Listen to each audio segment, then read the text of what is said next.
be inviting different members of the senatorial slate. So we have two of them here this morning. So before we start the ball rolling with the questions from the media, I would first like to formally introduce our guest today. Joining us is Partido Reforma Chairman and Presidential Standard Bearer, Senator Panfilo Ping Lacson. Joining him is our Senate President and the Vice Presidential Standard Bearer from the Nationalist People's Coalition, no other than our Senate President, Tito Sen, Senator Vicente Sotto III. Also joining us from faraway Mindanao is our former Agriculture Secretary and immediate past Chairman of Mindanao Development Authority, former Secretary Manny Piñol, and of course, our very busy physician and member of the staff of the PGH, no other than Dr. Mingita Padilla. Welcome to the four of you, senators and future senators. So just to let everyone know, we have so far counted 24 members of the media from both print and broadcast, as well as radio, joining us this morning. So before we start, I'd like to ask Senator Ping Lacson, sir, for your opening message. Maraming salamat, Ace. At partner, magandang umaga sa iyo kay Dr. Ming Padilla at saka kay Secretary Manny Piñol. Welcome sa ating unang Meet the Press. Kagabi lamang nagkaroon kami ng imbitasyon. Dinaluhan namin dalawa ni Senate President Sotto sa isang hapunan na kinabibilangan ng 15 mga ambassadors. Mostly from the European Union, kasama rin yung ambassador ng Australia at saka ng South Korea. Maganda yung amin ng talakayan kasi wide-ranging yung mga topics na tinalakay doon, mula politika hanggang climate change. And rightly so kasi kasalukuyan mayroon nagaganap sa Glasgow. Within the week or at least for the past week, dalawang fora, major forums ang aking nadaluhan. Yung una, yung sa Phoenix, na kasama rin yung Federation of Filipino-Chinese Chambers of Commerce Incorporated, kasama rin yung Signal at saka yung Manila Times. At kahapon lamang, ako'y bisita rin bilang tagapagsalita ng American Chamber of Commerce dito sa Pilipinas. Maraming tinalakay na problema. Ang bottom line, kaming dalawa ni Senate President Sotto ay tumatakbo at bago kami nagdesisyon, inalam namin lahat ang mga problema, lalo na yung pinakamabibigat ng problema na dulot ang karamihan ng pandemya. At may nakahanda na kami mga solusyon, hindi lang sa amin ang galing ito, kundi sa mga katulong namin, mga eksperto sa kanilang mga fields of interest. At nakaredy kami para bigyan ng solusyon ang naglalaki ang problema ng bansa. So with that, sana maging meaningful at fruitful yung ating talakayan ngayong umaga. Magandang umaga po sa inyo lahat. Maraming salamat po, Senator Ping. May we also hear from our Senate President, Senator Sotto. Yes. Thank you, Ace. Thank you. Partner, Senator Ping Lacson, Dr. Padilla, Mingita Padilla, Governor Piñol, and all the members of the press corps. Senate press corps mostly, but I think it's open to other friends. So welcome to everybody. Magandang umaga sa inyo lahat. Indeed, I was very glad that we had a sort of a forum last night together with Senator Lacson and the members of the diplomatic corps. Malaking grupo. Almost everyone in the EU was present. Correct me if I'm wrong, partner, I think there were about 12 of them. 15 actually. 15 of them. The ambassador of Germany to Denmark, even South Korea was present, and most of the EUs were there then. Great Britain or UK, and then Italy, 15 sila. And the discussion more or less floated around the the bills or the laws pending now, and also the laws that we have passed before. And it gave us, nabigyan kami ni Senator Lacson ng magandang plataforma para ma-explika kung ano yung ginagawa namin at bakit kami, yung naisipan namin ay tumakbo sa executive department. Imbis na ako'y mag-retire at si Senator Lacson ay parang tinatamad na pag wala kaming mga barkada sa Senado. Gusto na rin mag-retire. Inaisipan namin, hindi, teka, bato natin yung ating, we throw our hats into the fray. Sapagkat eksakto, nakita ng mga, ng mga members of the diplomatic corps, there are many laws that we have passed. Between the two of us, 42 years of legislation. Yung mga ginawa namin, maraming much to be desired pagdating sa execution. From the Dangerous Drugs Act to the Anti-Terror Law to the National ID System ni Senator Lacson. And ang dami. At sila mismo, yung mga tanong nila, parang doon papunta sa bakit ganito, ganyan, bakit hindi ganito. So, we were given a chance to explain to them na kaya kami naririto. Sino ba ang pinakamagaling mag-execute ng mga batas na yun kundi yung mga gumawa? Nagkaso, hindi tayo parliamentary form of government na yung mga minister, executive din. So, ito ang pinakamagandang pagkakataon sa amin, kaya naririto kami sa harapan ninyo.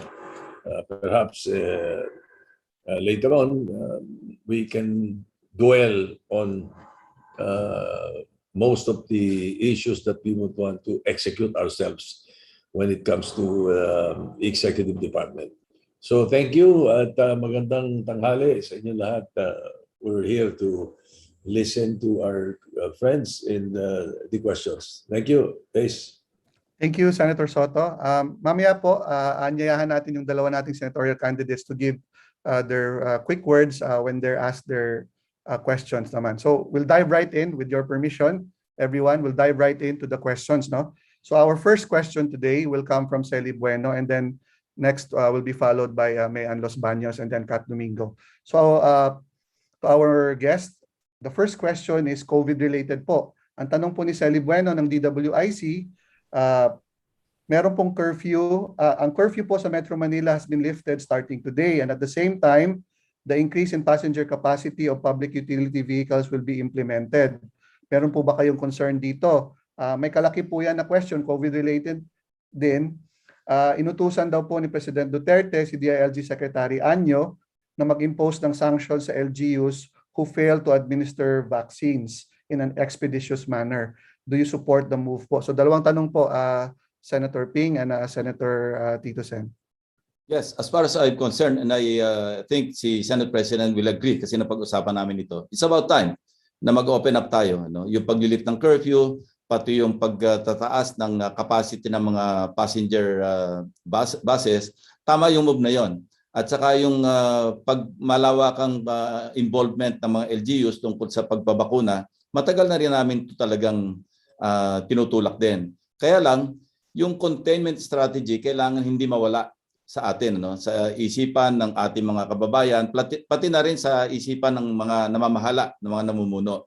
Particular na yung mga local government units. Alam nyo, napaka-importante, di ba? Testing, tracing, tapos yung treatment. Pati na yung vaccination. Doon na nga yung papunta. Kasi ang dinig natin, pinakamalaking bahagi ng vaccines ang dumating. Kararating lang, 34 million. Dati, nagkakasya na lang tayo sa mga 2 milyon, 1 milyon. Napakagandang pagkakataon para buksan na yung ekonomiya. Kasi hindi na natin kakayanin. Alam nyo ba na ang sabi ng NEDA, noong nag-lockdown, ang kanilang projection, present and future, na nawala sa atin, 41 trillion pesos. Ito yung kanilang estimate. At totoo nga, kasi nung nag-lockdown, nagkaroon ng ECQ sa Metro Manila and elsewhere, ang nawawala sa atin, 20.5 billion pesos per day. So talagang lugmok ang ating ekonomiya at wala naman tayong magawa kasi noong kasagsagan ng COVID. Now, ang pinaka-tinamaan talaga rito, yung mga MSMEs, ano, yung micro, small and medium. 99.5% ng ating ekonomiya, ng ating mga industriya, naandyan sa MSMEs. Nung tumama yung COVID, sila yung unang tumanggap ng pinakamatinding blow. Kasi 73% ng layoffs, yung mga nawalan ng trabaho, doon sa hanay ng MSMEs. Recently, as of February 2021, kasi ang pag-uusapan natin 2020, ang sabi ng ADB Institute, napalaki pa rin ang kakulangan ng trabaho sa hanay ng mga MSMEs. Katunayan, kinumpute namin yung numero, yung bilang 5.8 million lahat ang nagtatrabaho sa MSMEs. At ang sabi ng ADB Institute, as of February 2021, this year, ang nawalan ng trabaho doon, 73%.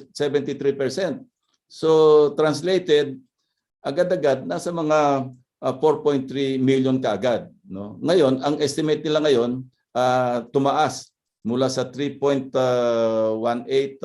million, nasa 4.25 million na naman yung nawalan ng trabaho. As of September, tumaas to mula August.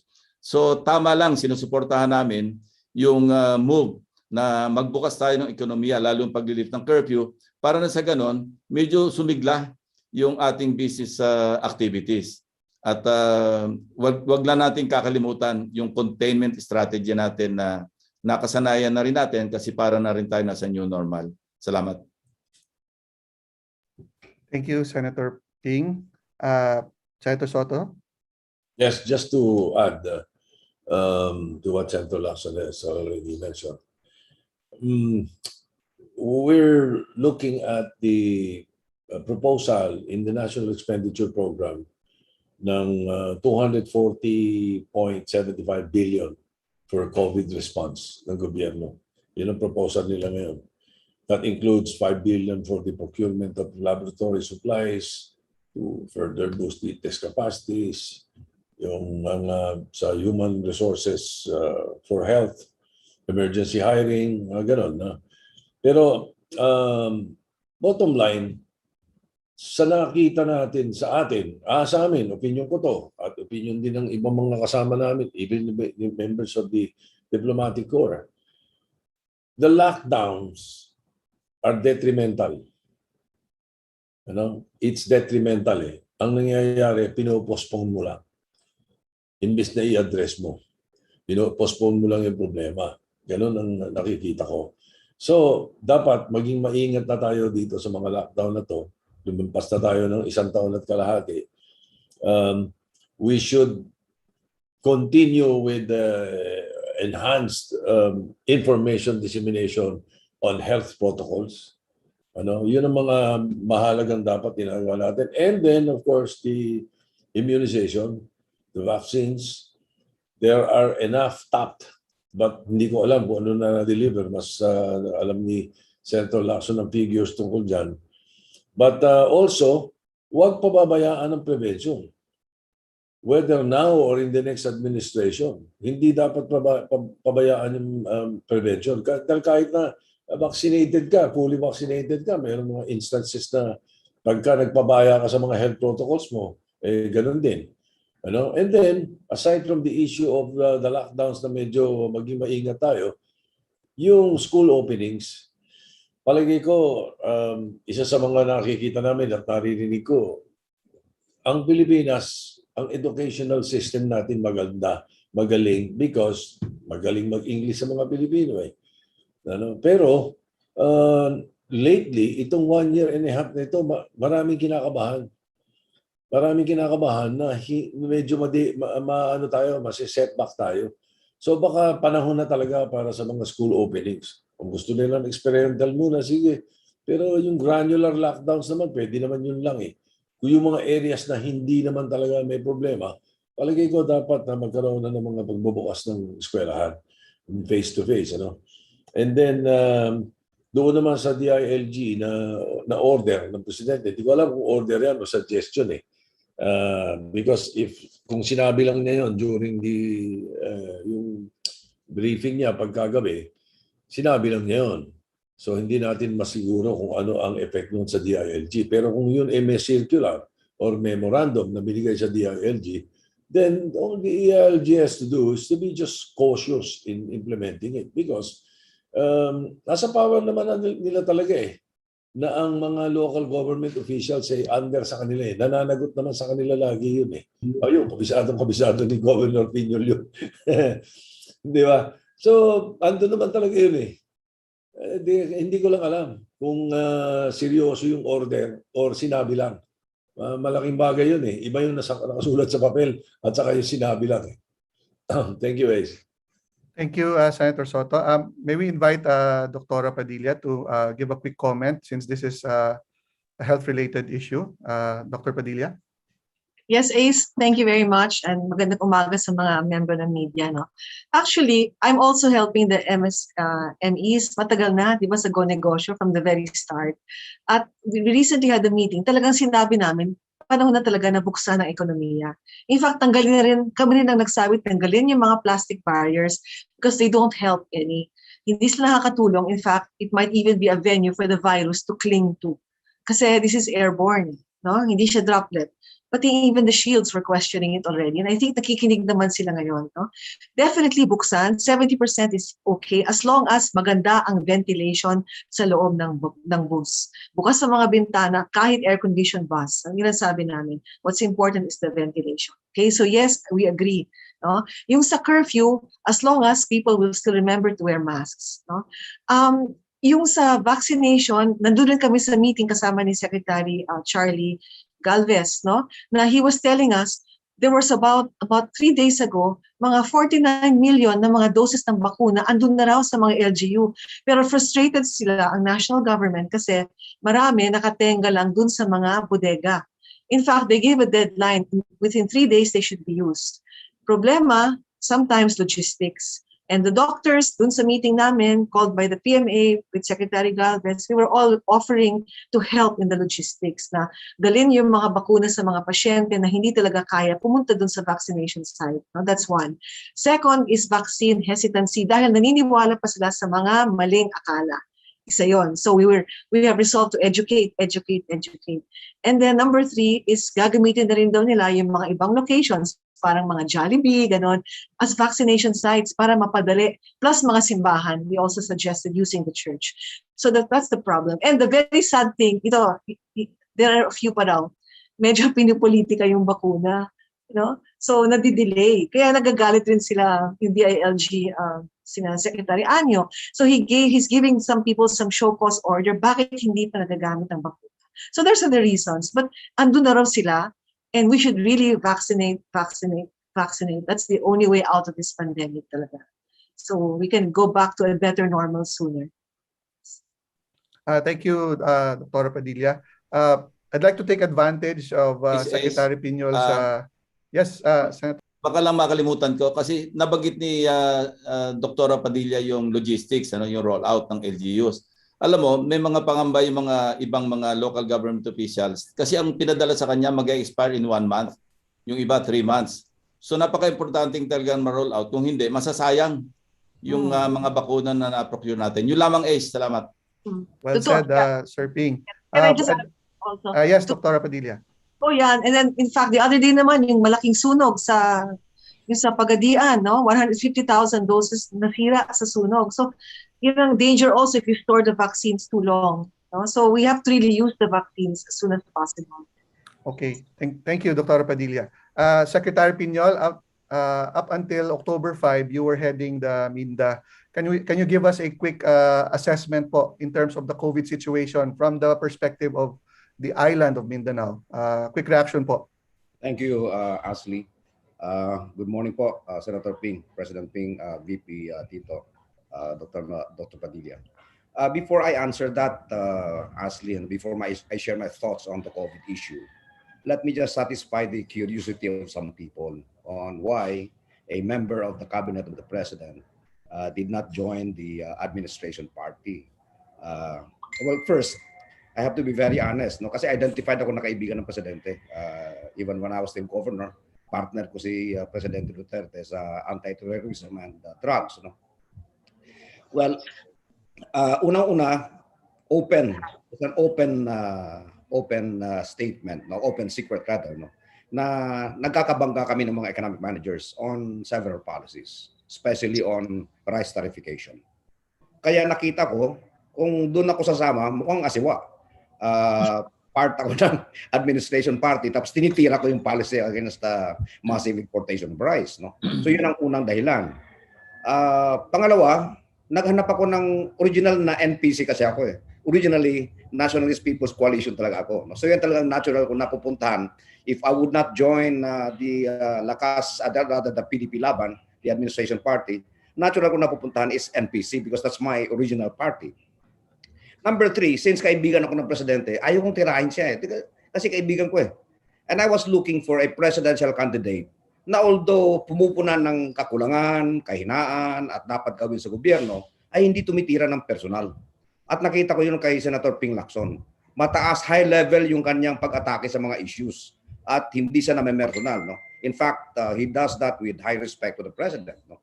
And number 4, alam nyo, we are facing a very critical period in our history as a nation. And I believe that at this point in time, we need a level-headed president. Yung hindi panicky, yung hindi gagawa ng bigla-bigla ang desisyon base lamang sa bulong ng isang tao, isang grupo. And I see Senator Lacson as the most experienced actually. Lahat ng mga kaibigan ko eh.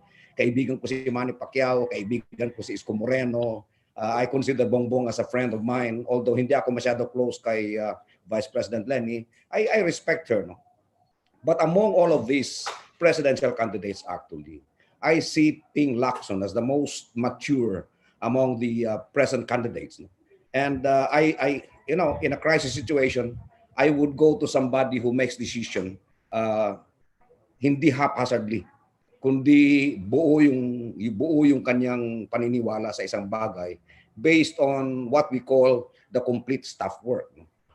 So that's the reason why si Senator Lacson actually sinamahan ko. Yung kay Senator Tito Sotto naman ay busy mayor pa lang yan, magkaibigan na kami. No? Magkalaro kami sa golf niyan. Now, going back to the issue of COVID. My dear friends, while everybody is talking about the COVID issue, the problems that we're facing right now, what things should be done, I would like to look at the COVID issue more profoundly. Before I left the Mindanao Development Authority as its chairman, I actually requested the United Nations Development Program to help us conduct a study on the effect of COVID, not just on the economy, but on the lifestyle of our people. Paano ba nabago yung lifestyle ng ating mga tao? Paano ba ang pagbabagong dapat natin gawin sa ating economic policies? And in that study conducted by UNDP with the help of SERDEF, an NGO, lumabas yung tatlong concerns ng ating mga mamamayan, at least in Mindanao. Number 1, concern nila, pagkain. Kasi nakita natin na noong COVID, yung naputol yung supply chain, nagkaroon ng threat na baka mawalan tayo ng supply ng pagkain simply because a huge part of our food supplies come from foreign countries. And that was a very serious problem. Number 2, ang number 2 na concern na pinahayag ng ating mga tao, jobs. And hindi lang yung local jobs, kundi yung ating policy in job generation. For so many years, for decades now, we have supported the OFW program. Itong tinatawag nating, tinatawag nating modern day diaspora of the Filipinos. But could our economy rely on the fielding of our OFWs alone? Shouldn't we start looking into how we build our own local industries and provide jobs for our people? Because the COVID-19 problem showed us that an economy which is dependent on remittances from OFWs may be crippled by the effect of a pandemic like COVID-19. Number 3, yung issue ng ni-raise ng ating mga tao, health security. Why health security? Mr. President, Senator Ping Lacson, I really would like to ask you, if you become president of this country, and I hope you will, to really review our health insurance program. Meron akong kaisang kaibigan, mahirap lang. nagka-COVID. Ang iniwanan na utang sa ospital, 1 million pesos. Saan siya kukuha ng 1 million?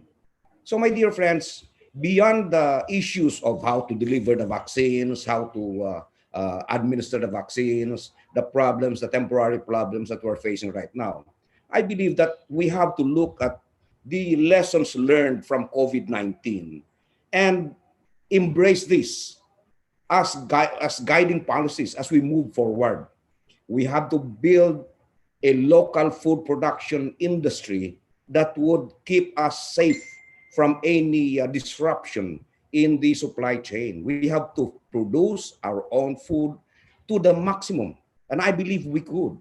Number two, we have to support local industries to provide jobs for our people so that whatever happens, if there would be any disruption in the economy of the world, we would have our own local industries to hang on to. And I'm referring, Mr. President, i-revive natin yung steel industry ng Mindanao, ng Pilipinas. No nation can claim to be a developed nation unless we have a steel industry. And there's no reason why we should not have one. We are exporting raw ores to China. Ginagawang pako, binabalik sa atin, ini-import natin pako. We export logs to China, planted by our farmers. Pinoprocess into plywood, binabalik sa atin. What if we start our own local industries? What if our government focuses on the support for local industries so that we'll be able to provide jobs and create an inclusive economy where the growth comes from the ground to the top? So mga kaibigan, yun po ang aking pananaw. I would not like to comment on how vaccine should be delivered. That's not my expertise. My expertise is rural development and agriculture.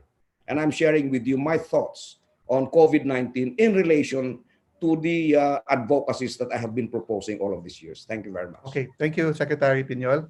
We move to Mayan Los Baños of TV5. Mayan? Hi, sir. Your Good question. morning, SP. Good morning, Senping. Good morning, everyone. Sir, una muna, siguro I'll start my question with, kumusta po yung ikot ninyo since you filed your COC? Kamusta po ang response ng mga tao sa mga inilalatag ninyong plataforma? Are they receptive to it, sir? Very receptive, particular na kasi mostly ang dinadalo namin mga local government units. At yung pangunahan namin sa aming plataforma, yung empowerment ng mga local government units. Natapat ito na mayroong mandanas ruling at tama lang ito.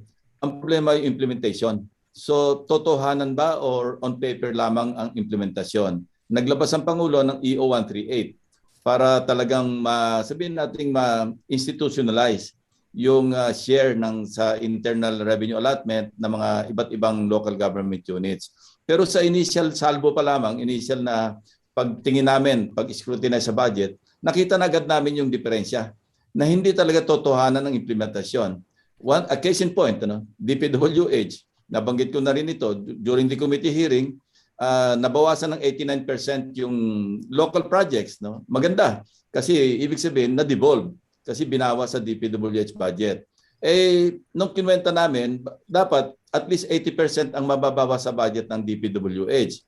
Ang kamukat-mukat mo, 5.8% lamang ang nabawas. So hinanap namin ang bumukol. Yung tinatawag nilang jurisdictional convergence, naggawa ng nomenclature, again, acronym, napakahilig natin sa acronym, isang sagip, isang BIP. Ang laki, bubukol 232%. So ang justification para ang mag-implementa DPWH, National Agency, sa halip ng mga local government units, yung nagko-crossover sa mga probinsya. So mali na naman ang ating tumbok kasi lagi kong sinasabi rito na sino ba yung mas nakakaalam ng mga priorities at saka mga needs ng bansa, ng kanilang mga lugar, kundi yung mga local government officials. Hindi active masyado yung ating local development councils, yung pag-prepare ng kanilang local development plans, kulang na motivation kasi nga hindi naman na-adapt. Dahil nasabi ko na rin, na-question ko na rin ito sa budget deliberation, bakit 20% lamang, 20% lamang ang ina-adapt ng DBM sa mga rekomendasyon ng Regional Development Council.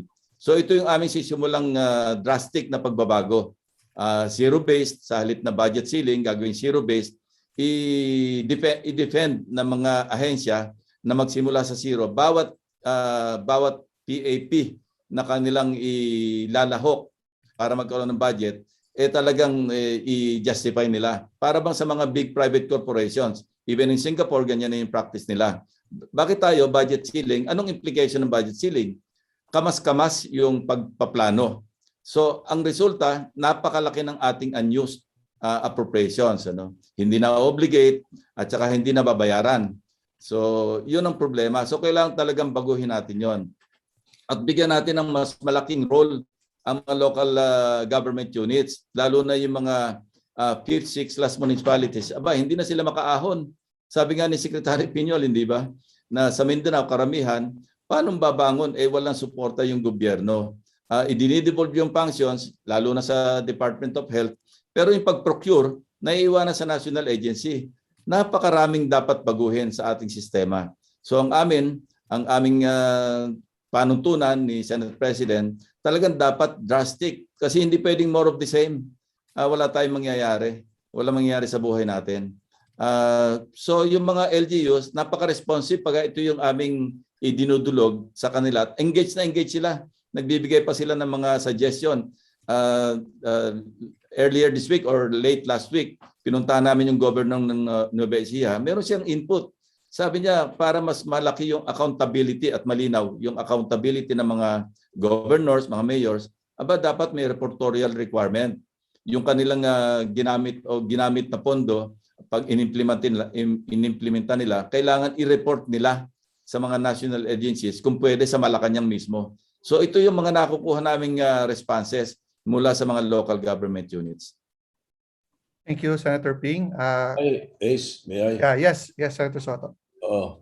Ang nakikita namin ng feedback, magkakatalo kami sa messaging. Yung kampanya namin ni Senator Lacson at saka ng mga aming kasama, mga senatorial candidates na gusto namin i-endorse o manalo, magkakatalo sa messaging. Kailangan makarating sa tao. Ang sinasabi nito mga governors at mga mayors kausap namin, yung programa namin at plataforma namin, kailangan maintindihan lang ng mga kababayan natin. Kailangan makarating sa kanila sapagkat pag nalaman nila, alam nila itong pinakakailangan, pinaka-practical at magandang plataforma at programa. So doon magkakatalo kung paano pararatingin sa ating, hindi lang sa mga local government officials, kundi sa mga tao. Kasi bottom line, ang sinasabi ng programa namin, at ang sinabanggit ni Senator Lacson, you bring the money to the people through the LGUs. Ganun ang ganun ang kailangan We have to remove the practice of mendicancy na ang lahat ng pondo nandoon sa taas at walang ginawa, ang kailangan manghihingi ka. Sa ngayon nga, ang alam ko, maraming mayor at governor na hindi umiimik muna ngayon kasi hindi pa nire-release yung mga pondo nila. Anyway, yun ang kwento sa amin. Thank you. Thank you, Tito Sen. Ms. Kat Domingo, your question, please. Sir, may follow-up lang po ako. Sen Ping, follow-up question for you po. After you po mailatag yung plataforma ninyo, you think you have a better chance of winning, sir, now that you're given the chance? Sabi nga ni SP Sotto, yung messaging po, nabibigay na ninyo sa tao. Tama yun. Kasi, Kat, maraming salamat. Pinaka-importante sa kampanya kasi yung communication. Paano mo ma-communicate para mag-resonate yung gusto mong gawin para sa ating bayan? Kung magkukulang sa komunikasyon, as we speak, yan, alam ni Congressman na Ace ito, na baka magkaroon kami ng ilang adjustments do sa aming messaging, sa aming communication strategy. Kasi, alam mo, ang lamang ng aming mga katunggali para sa Mayo, sana nating magagaling siguro yung kanilang, pero sa amin talagang issue, laging issue-based kami, baka hindi masyadong interesadong pakinggan. Kasi ang gusto ng mga kababayan natin, yung may patawa, tapos may konting TikTok, tapos yung mga ibang mga mabababaw na mga issue ang pinag-uusapan. Kami, we have always been serious in addressing, kasi these are trying times in our history. Hindi po pwede makuha ito sa mga lip service, kung ano-ano mga pangako. pag kami, bago kami nagbitaw ng salita, pinag-aralan muna namin at nagtanong muna kami sa mga eksperto. Kasama na dyan si Dr. Padilla, no? Yung health platform. Isa siya sa mga bumalangkas noon. At ang una niyang binigyan, siyempre kami dalawa ni Tito Sen. Pero nagpaalam naman siya, ang kanyang grupo, na kung pwedeng ibahagi rin sa ibang mga presidential balls. Ang sabi namin, by all means, kasi after all, pinag-uusapan natin dito, bansang Pilipinas, hindi yung Partido Reforma o NPC o NUP. So nandun kami ngayon. Seryoso kami at tingnan namin kung saan makakaabot yung aming mensahe. Palagay ko naman pagka naintindihan ng pangkaraniwang mga kababayan natin ang gusto naming, ang mga plano namin gawin para sa ating bansa. Ang tawag nga namin dito yung future-proof strategy, meaning it can withstand the test of time. Parang hindi pwede maging obsolete yung aming strategy. Future-proof. Ito'y pangmatagalan, no? At kung bibigyan kami ng pagkakataon, Kat, ito may papangako ko, gagang ang buhay mo sa amin dalawa ni Tito Sen. Senping, si Mayan pa rin po ito. Sorry po, pasensya na. May additional question lang ako. Si Mayan pa rin ba? Pasensya na, sir. Sir, Sorry. I have to cut you there kasi I did announce to everyone that we'll limit muna the follow-up questions so that the others can ask. Sir, last na sir, please. Isa na lang. No, Kat, we'll move you now to the next round, okay? Kat, please go ahead. Mayan yun, si Mayan. SP, please isa na lang. SP and Sige, isa na lang. sige, go ahead. Love you, Request. sir. I love you, sir. And then, sir, your comment lang, sir, dito sa groups who filed complaint to cancel Bongbong Marcos's COC on issues of moral turpitude because of his tax evasion case. Sir, you think dapat nga hubang makancel yung COC ni Senator Bongbong Marcos because of this? Kung ako sasagot, may usapan kami ni Senate President Sotto. We will rise or fall do sa sarili naming merit, at saka kung ano yung weakness na makita sa amin. We will, as much as possible, avoid commenting on the other presidential balls and vice presidential balls. Let them defend themselves. Hindi kami bababa do sa tinatawag well, pardon the word, hindi ko naman inaakusahan yung mga nag-file ng petition nang nag-engage sa gutter politics. Pero hanggat maaari, ayaw namin mag-comment pagdating sa aming mga katunggali. Kami na lang, dadali namin sarili namin, ipipresenta namin sarili namin sa ating mga kababayan. Based on our experience, sabi nga namin, kakayahan, katapatan, at katapangan namin dalawa. Doon lang kami lagi. Thanks, sir. Thanks, you, Senator Thanks, Ping. folks. Ashley. Yeah, thank you, Mayan. Kat, you have the floor. Okay, thank you. For this round, my question would be for Senate President Sotto. SP, good morning. May we get an update on the decision of the NPC on who to endorse as president in next year's elections? And do you have an agreement with Action Democratico EVP and Pasig City Mayor Vico Sotto on who he will endorse for next year's polls? Vico and I have not discussed about politics yet. The last time we talked, it was about the local government issues. So hindi namin pag-usapan yan. Pero I know for a fact that iniiwasan ni Mayor Vico na mag-touch sa kahit anong national issues muna sapagkat iba yung partido niya sa aming alliance sa ngayon. Ang NPC, at the moment, I'm very confident that majority of our members will support us. But to have it officially declared, we are in the process of doing it. I will be having a meeting next week with our top leaders, and we will be discussing. Obviously, they will be supporting me, but majority of them are going to support Senator Lacson. Considering that some of them na medyo may mga iniisip na mga free zone or si ganito o si ganyan, medyo nagbago na eh. So I'll know by next week, perhaps at the earliest, siguro next week. Our meeting kasi namin next week. And I'm very optimistic that we will be forming an alliance with NUP and Partido Reforma of Senator Lacson. Okay. Sir, yung follow-up ko next round na lang po. Thank you, sir. Okay, thank you, Kat. May we call on Rambo Talabong of Rappler? Rambo, for your question? Yes. Can you hear me?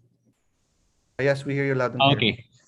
First of all, thank you po for organizing this Meet the Press. I really appreciate it. And I'm sure the reporters here appreciate this. And I guess my questions are foregrounded on the meeting of Senator Lacson and Senator Sotto meeting with ambassadors last night. My first question is, you said that you are against Ninja Cops and EGK. You met ambassadors, and you said that for your foreign policy, when it comes to relating with China, you will rely on balance of power. So that means that you have to have a good international standing. If you win in 2022, are you willing to go back to the Rome Statute and rejoin the ICC? That's my Are first you asking yes. me? Yes, Both? Senator Ping. Both of you. Yeah, the answer is yes. No? Kasi diyan na tayo nagsimula. At well, kailangan konsulta ito sa ating mga foreign policy managers or yung mga advisors, ano. But ang initial reaction ko is yes. Kasi yan ang court para sa mga powerless. Na sabihin na natin ganon. So ang off the cuff, sasabihin ko sa iyo, yes, we should go back to the Rome Statutes. But again, kailangang alamin natin kasi kulang pa tayo sa datos. Ano ba yung, kasi after all, ang foreign policy natin dapat naka-anchor lagi sa national interest. Ano ba yung mapapangalagaan natin ng national interest kung babalik tayo sa Rome Statute?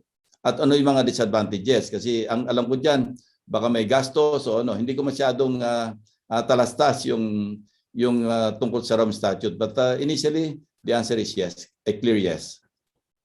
Thank you, Senator Ping. Senator Sotto?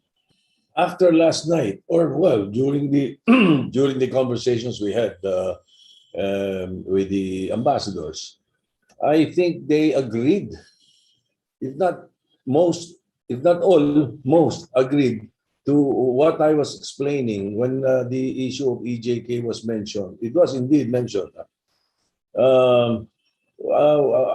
I explained to them that prevention and rehabilitation is more effective addressing the problem of drug abuse than the present dispensation's emphasis on enforcement and prosecution. Much to be desired in prosecution, pero sa enforcement, doon nagkaroon ng problema sa mga EJK dahil sa tokhang yun ang naging issue, di ba? But as I said, no, yung inexplika ko yung programa namin, that there will be more emphasis on prevention and rehabilitation when it comes to the problem of illegal drugs and drug abuse. They agreed because sabi ko nga, bottom line, the day we stop buying is the day they stop selling. Kung walang bibili, kung wala ka ng drug dependent paano magkakaroon ng puser? Di ba? So they all agreed, and that is going to be our program. And we will not be putting enforcement and prosecution to the back burner. It still be there, no? But yung tinatawag na nasa lugar, but emphasis on prevention and rehabilitation so that the new 13 years old from grade 5, grade 6, grade 7 will no longer be curious and we will no longer indulge in the issue of illegal drugs. At para doon naman sa mga already dependents, kailangan enhanced rehabilitation program na tama ang mga profile na dapat gawin. Hindi yung katulad na nangyayari ngayon. I'm sure Dr. Padilla is very aware of the rehabilitation program of the DOH. That is, I don't know what. Ang daming unaccredited na rehab centers. Sa ngayon, until now, masyadong na-concentrate ang DOH sa pandemic at saka yung mga kagamitan sa pandemic. Imbis na napabayaan talaga yung, even in the past few, even before the pandemic, there is much to be desired as far as rehabilitation of drug dependents are concerned. All right, thank you. Thank you, Senator Quick question Sotto. po for, again, in relation to your meeting with the ambassadors, and atop of the international agenda right now is the value of press freedom, especially since the win of Maria Ressa for the Nobel Peace Prize. What is your evaluation of press freedom in the Philippines? I mean, Reporters Without Borders have already said that the Philippines is one of the worst places to be in as a reporter. And we also know the context, the shutdown of ABS-CBN and the killings of journalists here in the Philippines. What is your plan to better the situation here in the Philippines? And also the context of you holding this meet the press because you value the press. May Yes. I answer first before Senator Lacson? Go. I am the grandson of the author of the Press Freedom Law. I think that's enough. Because after the Sotto Law, meron pa kami pinasa, in-include namin kayo. Dati mga print lang eh. O, dinagdag namin to, kaya ang tawag nga ni Senator Lacson doon, Sotto the Third Law. We included broadcast. Ano? So siguro malinaw na kung saan kami pagdating sa press freedom. Senator Yes, Ping. Rambo. Unang-una yung freedom of the press, hindi lang importante sa demokrasya. No? It is democracy itself. I-relay ko na lang sa iyo yung observation ng aming kausap na I think ambassador ng Italy ang nag-bring up nito. No? Ang sinasabi niya, naghahanap siya ng paano i-reconcile.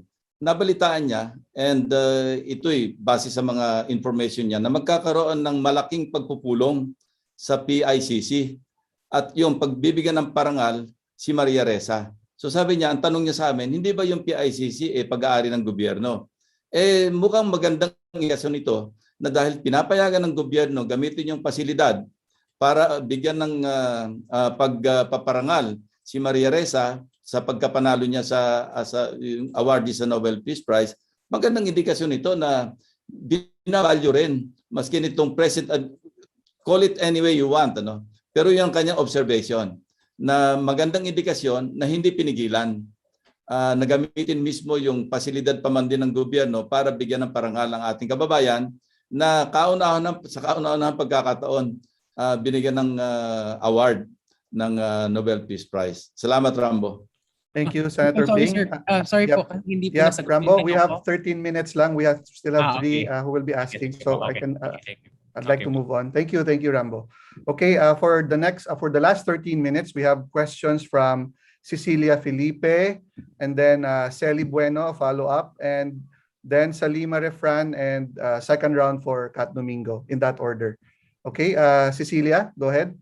Yes, sir. Sir, short lang yung, can we get summary or yung short and substantial plus ng Lacson-Sotto when it comes to health system, education, economy, peace and order, security, justice, and e-governance, which is the trend ng globally. Thank you. Sa health sector, no, alam natin wala namang trade-off between health at saka ekonomiya. No, malaking challenge pero aanin mo naman yung ekonomiya kung patay naman yung mga kababayan natin. So ito yung talagang dapat timbangin sa pamamagitan ng pagbabalanse ng ating dapat gawin. Dapat kailangan science-based at saka data-driven. Lahat ng ating gagawin sa pagtugon sa pandemya. Pangalawa sa peace and order, nabanggit na rin ni Tito Sen kasi alam mo yung statistics would tell us na marami talagang krimen pwede mong i-attribute sa illegal drugs. So ito'y pangunahing talagang gagawin at pag-uukulan ng pansin ni Senate President Sotto. Matagal na namin pinag-usapan ito at talagang kanya na lahat yan. Pagdating sa illegal drugs issue sa peace and order, pinaubaya ako sa kanya kung kaming dalawa yung mananalo. Kaya lagi ko sinasabi sa kanya, wag mo akong iiwanan dahil pagka iba yung nakapareha mo, baka hindi mo makuha yung gusto mong gawin para sa peace and order at saka sa laban sa illegal drugs. Salamat. Ito, maiksi na sagot lang, Cecil. Issue ng health, mga sagot namin? Minggita Padilla. Issue ng climate change, sagot namin, Loren Legarda. Ang issue ng agriculture, sagot namin, Manny Piñol. Di ba? Peace and order, sagot namin, Batman and Robin, Lacson-Sotto. Thank you. Thank you, Senator Sotto. Thank you. Cecilia, thank you. Celi Bueno, your question for the second round. Sally, are you there? Okay, sige, we'll move on. We have Salima Refran from GMA. Salima, your question? Hi sirs, magandang umaga pa po sa inyo. Kay Senator Lacson, ang question ko lang po kasi kahapon naglabas si Vice President Robredo nung kanyang comprehensive COVID plan kung sakaling maging Pangulo. Kayo po ba, Senator Lacson, ano po bang aasahan namin sa isang Lacson presidency pagdating po sa COVID response? Ano po ba yung pinaka-immediate na gagawin po natin? Pagka-comprehensive, nabanggit ko na kanina yung future proof na strategy namin sa pagtugon sa pandemya. Kailangan unang-una, marami tayong nababalitaan ng mga yung corruption, katiwalian sa pagtugon sa pandemya. May mga mali, may mga lapses nung una pa lamang, hindi tama yung initial response natin. So ang aming pinagkukulan ng pansin, bigyan ng mas malaking responsibilidad at saka ng partisipasyon yung ating pribadong sektor at saka yung mga LGUs. Hindi po pwedeng lahat ng control nasa national government. Doon nga tayo nagkamali kasi pati pag-procure ng bakuna, willing yung private sector na mag-procure, sila yung gagastos, willing yung mayayamang LGU na sila yung mag-procure, sila gagastos. At alam mo ba, maraming mayayaman tayo mga LGUs na willing sila mag-adapt ng mga mas mahihirap na LGUs. At ginagawa nila ito sa mga ibang issues, lalo pa nga sa health. Ang problema nga, sobrang top-heavy yung control. Lagi na lang national government. Hindi namin maintindihan talaga maski anong pag-iisip ang gawin namin pag-analisa. Bakit kailangan kontrolin nila ang procurement ng vaccines? Bakit kailangan lagi nanggagaling sa kanila? Hindi naman nila alam lahat ang nangyayari sa mga kasulok-sulukan ng ating bansa. Thank you, Senator Ping. Senator Sotto? Siguro, yes. Ang programa ng Lacson-Sotto for the issue of the pandemic and health, tamang paggamit ng pera ng bayan. Una na yun. Pangalawa, aside from the correct use of the people's money, yung tama, eksakto yung sinabi ni Senator Lacson, kung mga inayaan natin ng mga LGU at saka ang private sector ang bumili ng mga vaccines na ito, baka mahigit 70% na ang herd immunity natin at this point. Talagang medyo maraming kami nakitang hindi matinudo sa mga pangyayari na nakabagal sa atin doon sa issue ng mga IATF at saka DOH. Lalo na pagdating sa procurement. Tanongin niyo si Secretary Locsin at saka si Ambassador Romualdez kung ano nangyari. Di ba? Kaya siguro yun ang pinakamaganda. Masusugan pa ng Sir. konti. Yes, Alam mo Senator yung Ping. Universal Healthcare Law, 3 taon na natin ipapasa. Alam mo, 3 budget, 3 national budgets na, 3 appropriations laws ang naipasa. Pero hanggang ngayon nasa low cost pa rin tayo. 3 bahagdan nito yung low cost, medium cost at saka high cost. Dapat nasa high cost na tayo. Ang pinopondo natin for 2022 nasa 173.5 billion lang. Ang threshold ng medium cost nasa mga 241, no? Ang low cost 151. So bakit hindi natin bigyan ng sapat na pondo nang sa ganon makover lahat ng barangay? At yun, kaya siguro hindi natin masawata yung COVID-19, yung mga infection. Una-una, mahal yung testing. Bakit hindi natin ilibre yung testing? Nang sa ganon, maraming magpa-test. Kung ikaw ay walang trabaho, gagastos ka nung una nga, di ba? 4,000, 8,000 yung pagtetest. Anong gagastusin mo? Kaya marami sigurong hindi alam na meron silang COVID, nagkahawa-hawa. So ang Universal Healthcare Law, ang sasagot dyan. Nasa batas na yan, implementasyon ang kailangan, yung tamang implementasyon. At tama sinabi ni Senate President, judicious spending of government money. Diyan tayo lagi nagkukulang, hindi tayo judicious. Alam, as we speak, naghihiring yung Blue Ribbon, formally. Isipin mo naman na meron tayong local entrepreneur nag-retool ng kanyang equipment, 200 million pesos. Pagkatapos, pinaburan yung mga wheeling and dealing Chinese traders. Anong ginawa? Hindi na nga nagbayad ng buwis, parang may display pa ng arrogance, namili pa ng mga pricey luxury cars. Ano ba naman Salima? I'm sorry. Thank you, sirs. Maraming salamat po. Thank you, po. Salima. Thank you, Senator Ping. For our next three questions for the remaining time, no, Kat, Rambo, and Mayan, you may want also to ask questions to Dr. Padilla and Secretary Piñol. Kat, you have the floor again for your second round. For my second round, it's for Senator Ping. Sir, first, what's your stance on contractualization? And second is that you mentioned in a forum that should you win the presidency, you will push for a historic increase on research and development. How big is this increase, and saan pong projects ilalagay? Tayo lang yata yung bansa na ang nilalagak natin pondo sa research and development nasa 0.4% of the entire national budget. Napakababa. Kaya tayo import ng import. Wala tayong research and development. Mahilig tayo mag-Google. Pag may kailangan tayo, bibili. Bibili sa China, bibili kung saan. Hindi ba pwedeng i-harness natin yung ating mga homegrown talents na kung saan nagpupunta sa iba't ibang bahagi ng mundo, at yung kanilang ginagawa, yung kanilang naimbento doon, binibili natin pabalik dito. Bakit hindi natin bigyan ng incentive, bigyan ng motivation by increasing? Kaya sabi ko, historic increase. Pag sinabi ko historic, siguradong mas malaking dihamak do sa 0.4% ng ating national expenditure. Alam mo ba yung ideal investment para sa research and development? 1%. Kami ni Senate President at si Senator Ronasan, inimbita kami ng Huawei. Alam nyo ba kung magkano binabalik nila doon sa kanilang research and development? 15% of their income. So baka naman pwedeng pagbigyan natin na yung ating mga talents dito sa Pilipinas, magkaroon ng pagkakataon para mabigyan ng kaukulang incentive at saka motivation para dito na lang sila at tayo naman sana magbenta ng ating mga invention sa ibang bansa sa halip na bili lang tayo ng bili. Tapos pag bumibili, may overpricing pa, may ghost o kaya under-delivery pa. Sir, contractualization? Yes. Sir, your stance on contractualization? Sa contractualization, maraming mga issues involved. Kailangan ng masusing pag-aaral kasi nga, babalansin mo rin yung employer saka sa employee, yung kanilang mga sariling interest. But offhand, sabihin ko, kailangan bigyan natin ng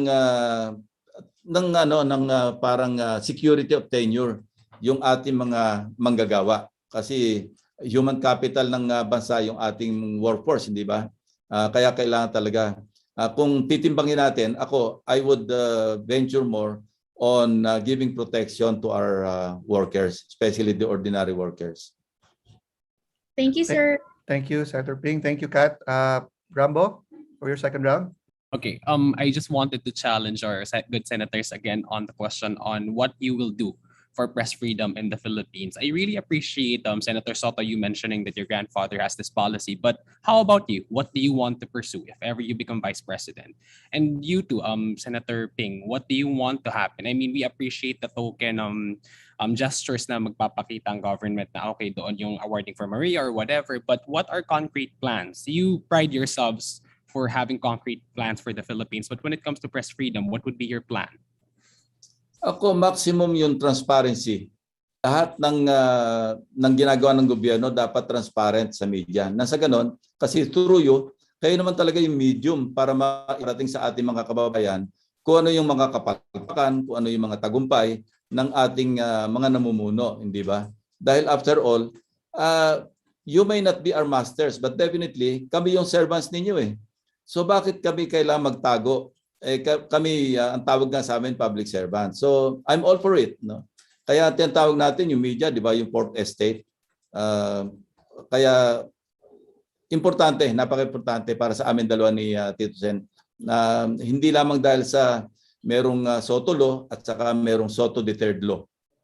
Pupursue namin yung we will pursue the freedom of information. We would want independence, complete independence to the fourth estate. Yun ang tunay na press freedom. Of course, accountable naman kayo karamihan sa inyo Ang pinag-uusapan natin dito, mainstream media and those who are accountable as far as social media is concerned.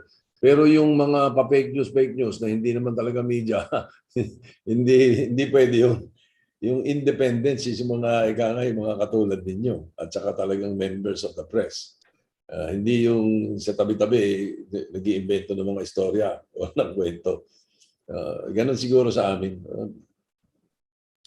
Thank you, Senator Ping and Senator Soto. We have time for one more question, and that happens to be from Mayan Los Baños. Mayan? Ang hirap nung isa, sir. Dalawa, ha? Hindi, sir. Yung death penalty, sir, for the record lang, alam naman na namin yung stand nyo, pero for the record, again, stand po ninyo on death penalty, and for Senator Ping, most especially, ito po ba yung isa sa mga pangunahing batas na isusulong, ipapakiusap nyo sa Kongreso na ipasa oras na kayo po ay manalong Pangulo? Yan, same question, tinanong sa amin ng mga ambassadors. Ano? Sabi ni Tito Sen, siya naging court. Kasi nag-author din siya ng death penalty bill noong siya una naging senador. Pero in the course of time, nagbago yung kanyang pananaw. Ako ganun din, sabi ko, I'm also a convert. Alam nyo ba, napanood nyo ba sa Netflix yung The Life of David Gale? Napanood ko yun eh.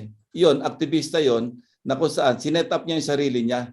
Hindi siya ang pumatay, pero sinet up niya na para ma-prove lang na yung innocent man could be executed.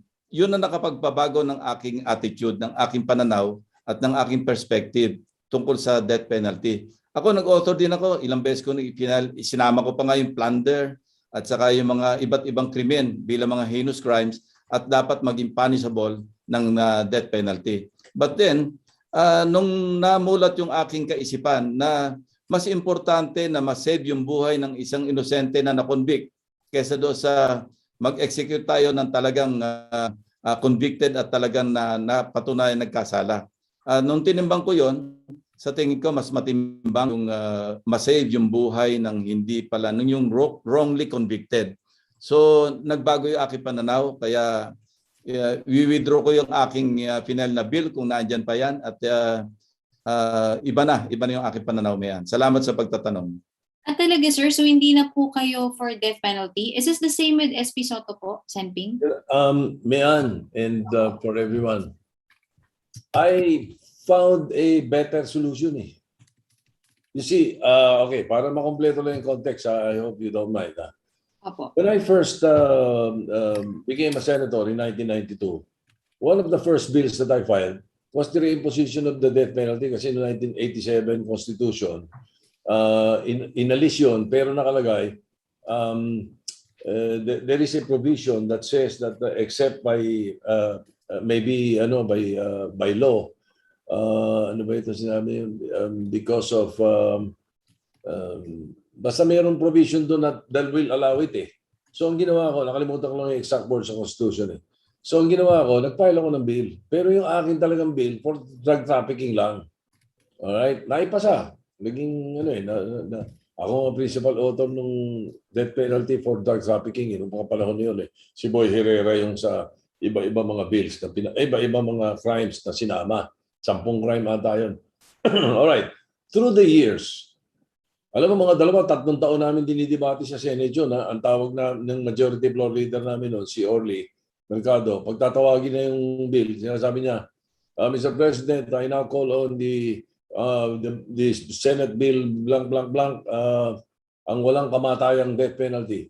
Yun ang tawag namin dun eh, walang kamatayang death penalty kasi lagi na lang namin dinidebate, ang haba ng debate dyan. Later on, maganda yung mga posisyon ko doon. Pero maganda rin yung posisyon nila eh. Yung mga kumukontra. Alam mo, pag inisip mong mabuti, tama sila eh. Except for high-level drug trafficking. Tama sila in most of the reasonings that they were using. All right? So itong term namin ngayon na ito, ang naisip ko ngayon, edi hiwalay natin sila kumag. Yung mga high-level drug traffickers na gusto ko sana, ang death penalty final ko kasi was for high-level drug trafficking lang eh. Ngayon, mukhang mahihirapan. Nakakita ko ng solusyon. Ang solusyon, final namin, napasan namin sa Senate yun, nakapending sa House of Representatives, creating or establishing a national penitentiary for high-level drug traffickers and heinous criminals. Nakahiwalay sila. And then, kasama doon, is sinasuggest namin, and kung hindi magagawa ngayon at mukhang walang plano silang gawin ngayon, Pag kami ni Senator Lacson na naupo dyan, gagawin namin. Gagawin mo ang National Penitentiary, alisin mo sa Muntinlupa. Gawin mong regional. Umpisahan mo muna sa Luzon, Visayas, Mindanao. Bakit? Based on studies and research, sinasabi na ang isang convict, isang PDL, pag pinasok na sa pulungan at hindi na dinadalaw ng pamilya, diyan na umpisa nagluloko. Ayan na, kung ano-anong kalokohan ng mga napapasukan, mapasok sa gang, kung ano-ano, hanggang droga, lahat na. Pero pag dinadalaw ng pamilya, ay maayos siya. Paano dadalawin nung taga-Sultan Kudarat sa Muntinlupa? Baka taga Negros lang, hindi makapunta once a year. O baka yung taga Ilocos, hindi makapunta .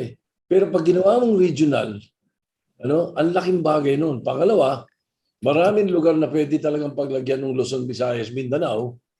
Doon naman sa Muntinlupa, pag inalis mo yan, government can make it into a university belt. Ilang daang hektarya yan na trilyon ang halaga. Trilyon ang halaga ng total nun . Pero yung mga high-level drug traffickers at mga heinous criminals, nakahiwalay sila. Ang proposal namin is something like an Alcatraz.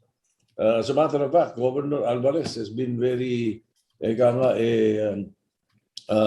agreeable with the idea at gusto nga niya. Sabi nga niya, may nakahanda na akong island. Sabi niya sa akin, doon, puro bato. Sabi ko, may pating ba? Sabi niya, pag walang pating, lalagyan ko. Sabi siya, walang komunikasyon, wala talaga. Hiwalay sila. Di para mas mabuti yun kaysa sa ipasa mo pa yung death penalty na hindi naman makapasa-pasa. Hindi ba? So yun yung nakita kong solusyon . In other words, pareho kami ni Senator Lacson, kung meron din lang ibang solusyon, na-convert kami. Ganon. Opo. So sorry, as Spox Ashley, isa na lang po. So to be clear lang, Senping, pati po kayo, kahit yung high-level drug trafficking, hindi na rin po nyo ipupush yung death penalty doon, sir? Kasi Hindi na, kasi napakaganda ng suggestion ni Senate President Sotto. Magduro sa habang buhay at talagang hindi na talagang wala siyang gagawin doon kundi magsisi. Hanggang sa, kasi kung habang buhay, hanggang sa mamatay na siya sa loob ng kulungan. Sa akin, mas importante talaga rin yung, kasi nakakakonsensya talaga yung wala palang kasalanan, after ma-execute, napakabigat dalhin yan. So, yun ang nagmulat sa akin talaga. Ang isa pa magandang solusyon, nabanggit na rin ni Senate President, i-reforma natin yung jail system natin, yung penitentiary system. Sabihin ko na rin yung sinabi ni David Gill, yung the only way na we can measure the significance of our own lives is by valuing the lives of others. So, yun. Alam mo, true to life yun, pinangon sa tunay na buhay. Marami pa rin ganong istorya na wala naman palang kasalanan, na-execute na, saka palang malaman na inosente pala. Nakakabagabag pagka ganon. Mas mainam na yung guilty, kulungin mo na lang na habang buhay, sa halip na yung inosente, ma-execute na dahil sa pagkakamali. Thank you so much, sir. Salamat, Spox Ashley. Thank you, Mayan. Before we wrap up, let me just tell our guests, Senator Ping, Senator Sotto, we have an overwhelming response from our members of media today. Apparently, bitin daw yung 1 hour. So, minumungkahi ko po, baka sa susunod pwede tayo mag-extend ng konti. But for today, I have been strictly reminded, kasi meron pa po mga susunod na schedule yung ating mga guests. So, before we wrap up po, just quick word from Dr. Padilla and Secretary Piñol before we go to our 2 main guests. Masasabi ko lang yung sinasabi ni Senator Ping at ni Senator Tito Sen, is that mararamdaman ng taong bayan ang gobyerno, especially in health. Importante. Because Universal Healthcare Act is precisely that. Libre yung mga basic medicine sa barangay, ang pagpapatingin doon para sa ganon, hindi na kayo aabot sa punto na kakailanganin pang pumunta sa ospital. And that's very important. Pero para mangyari yon, importante yung pondo, importanteng bumaba sa barangay, sa mga munisipyo ang pondo, at importante na tama ang paggamit nito. And it will happen, but for this to happen, kailangan tama ang ating presidente, ang ating vice-presidente, at yung mga senador. So, hindi pwedeng isa lang ang tama. Kailangan teamwork ito. And I hope it will happen para sa taong bayan. Thank you very much. Thank you, Dr. Padilla. Secretary Piñol. Thank you, Ashley. While every political candidate right now is focused on the issue of COVID-19. Let me just remind everybody that this pandemic is a temporary problem. Pagdating ng panahon na meron ng gamot, wala na yan. But let us learn lessons from this pandemic. Tulad ng sinabi ko kanina, tignan natin na malalim ang implikasyon nitong pandemic na ito sa ating food supply, food sufficiency, sa ating mga polisiya sa paggawa ng trabaho, at sa ating health security programs. Salamat po. Thank you, Secretary Piñol. Finally, quick word of thanks from Senator Ping and Tito Sen.